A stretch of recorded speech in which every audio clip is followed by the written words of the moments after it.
नमस्कार, news state देख रहे हैं आप। 403 लेकर हूं मैं आपके साथ आशीष पांडे। इटावा जो समाजवादी पार्टी का गढ़ कहा जाता है और जहां 2017 में बीजेपी ने कमल खिलाया, उसी इटावा विधानसभा सीट पर 2022 को लेकर क्या समीकरण बन रहे हैं? क्या बीजेपी 2017 का प्रदर्शन दोहराएगी या फिर समाजवादी पार्टी वापसी करेगी? 403 में बात आज इसी इटावा विधानसभा सीट की।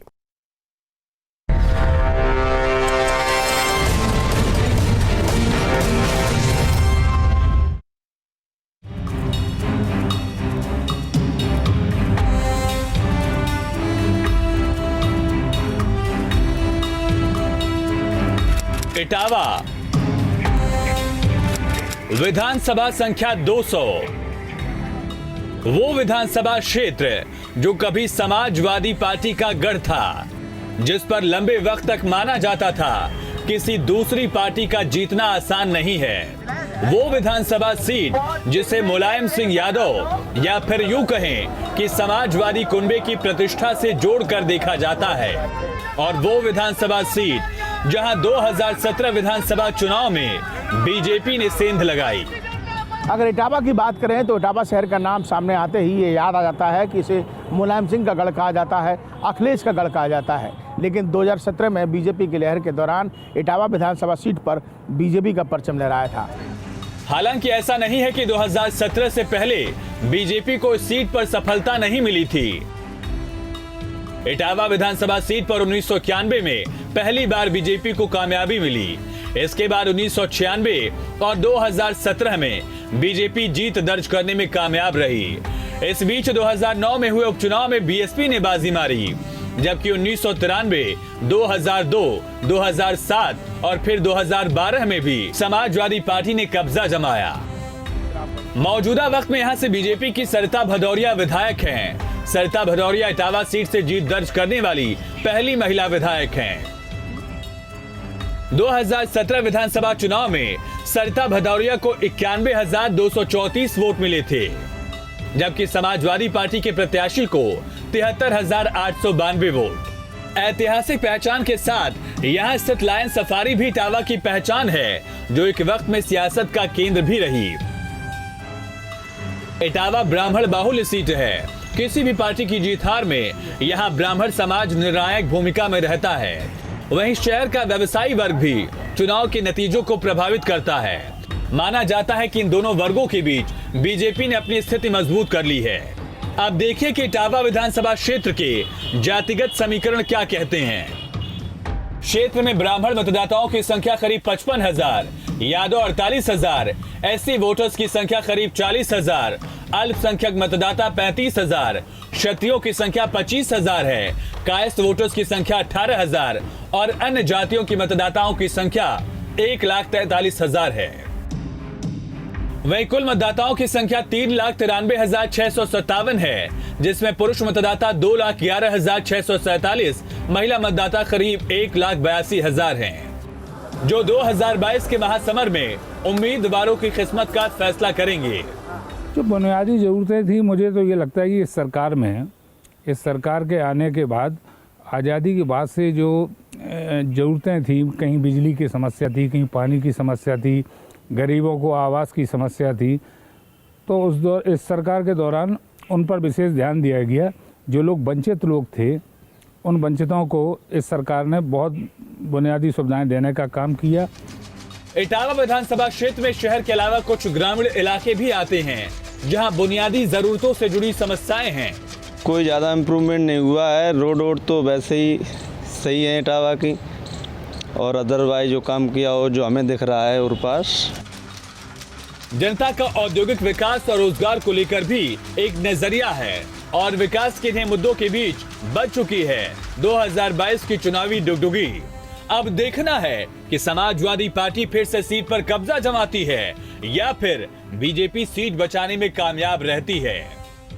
इटावा से विनीत दुबे और अनु चौरसिया के साथ टीम न्यूज स्टेट। इटावा विधानसभा सीट यूं तो समाजवादी पार्टी का गढ़ कहा जाता है, लेकिन यहां से बीजेपी की सरिता भदौरिया मौजूदा विधायक हैं, जिनका अपनी उपलब्धियों पर क्या कुछ कहना है, सुनिए।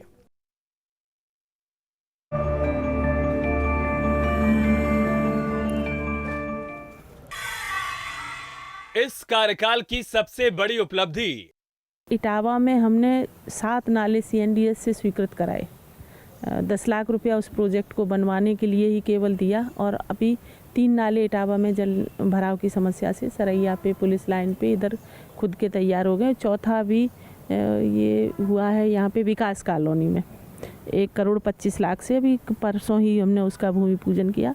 बसरेहर में बहुत जाम लगता है, एकदम पूरा बसरेहर कस्बा बेकार हो गया, अंदर से रोड बनी है, तो उसके लिए हमने 211 करोड़ रुपया स्वीकृत कराया और बसरेहर का बाईपास बन रहा है। और ये बसरेहर और उधर तक अपना जो एक्सप्रेस वे है उस लाइन को जोड़ने के लिए बहुत बड़ी उपलब्धि है। लोग दोबारा आपको वोट क्यों दें? देखिए, अब ये तो 2014 से जनता वोट दे रही है। 2014 में हमारे सांसद 2 लाख से जीते, 17 में हम लगभग 20,000 से जीते, अभी हमारे फिर सांसद 32,000 से जीते और अभी फिर हम जीतेंगे बहुत बड़े मार्जिन से। इस बार जीते तो क्या करेंगे? इस बार हम और जो भी हमारे अधूरे काम है इटावा के लिए, जो मूलभूत यहाँ की आवश्यकता है, उन सबको पूरा करेंगे और अभी काम चल भी रहा है उन पे। अब विधायक के तर्क कुछ भी हो, लेकिन विपक्ष विधायक के दावों से इत्तेफाक नहीं रखता। विपक्ष का तर्क क्या है, सुनाते हैं आपको।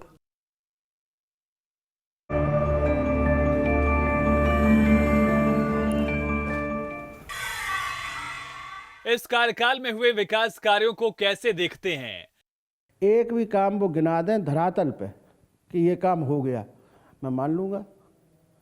हाँ, जब उनसे बात की जाए, अगर उनसे कोई ये पूछे कि आपने कहाँ कौन सा काम करवा दिया, तो वो कहती है कि प्रस्तावित है, विचाराधीन है। आप उनसे पूछिए कौन से काम उन्होंने कराए, हम उनका जवाब देंगे, आपको स्थलीय निरीक्षण करवा देंगे। स्थलीय निरीक्षण करवा देंगे जहाँ वो बता रही हो। एक काम का भी मैं चुनौती देता हूँ, अगर एक काम भी वो साबित कर दे कि किया है कोई बड़ा काम, तो आप बता दीजिएगा। जनता आपकी पार्टी को वोट क्यों दे? हमारी सरकार ने तो इटावा में जो कुछ भी हमारी सरकार के अलावा किया किसने? लॉयन सफारी जैसा प्रोजेक्ट, इंटरनेशनल लेवल का प्रोजेक्ट, जो आज इटावा अंतर्राष्ट्रीय पर्यटन के मानचित्र पे आ गया। आपका एक्सप्रेसवे इटावा जनपद में है। हम लोग जाने कितने, मतलब अनगिनत पुल, पूरा इटावा जनपद सड़कों से घिर गया। तमाम बिजली घर, तमाम कॉलेज, ITI, पॉलिटेक्निक, सैफई में इतना बड़ा मेडिकल कॉलेज और इतना बड़ा अस्पताल, तमाम जो तहसीलें पुरानी हो गई थी। इटावा में मॉडल तहसील, जसवंत नगर में मॉडल तहसील, चकन नगर में तहसील। इसके अलावा आपका ये अभी मुख्यमंत्री जो पिछले दिनों उद्घाटन करके गए जेल का, वो समाजवादी पार्टी की सरकार में बनी। आपकी पार्टी जीती तो क्या प्राथमिकता होगी? हमारे राष्ट्रीय अध्यक्ष जी का हमेशा ही नारा रहा कि काम बोलता है, काम करने वाले लोग हैं हम लोग। फिर से डेवलपमेंट की बात करेंगे, महंगाई कम करने का प्रयास करेंगे, नौजवानों को रोजगार देने की बात होगी, विकास की बात होगी, सकारात्मक मुद्दों की बात होगी, नफरत फैलाने की बात नहीं होगी। जो गुड गवर्नेंस होना चाहिए वो होगा। लेकिन 22 के महासमर में आखिरी फैसला जनता को करना है, लिहाजा यह जानना बेहद जरूरी है कि जनता क्या मानती है, क्योंकि यह पब्लिक है जो सब कुछ जानती है।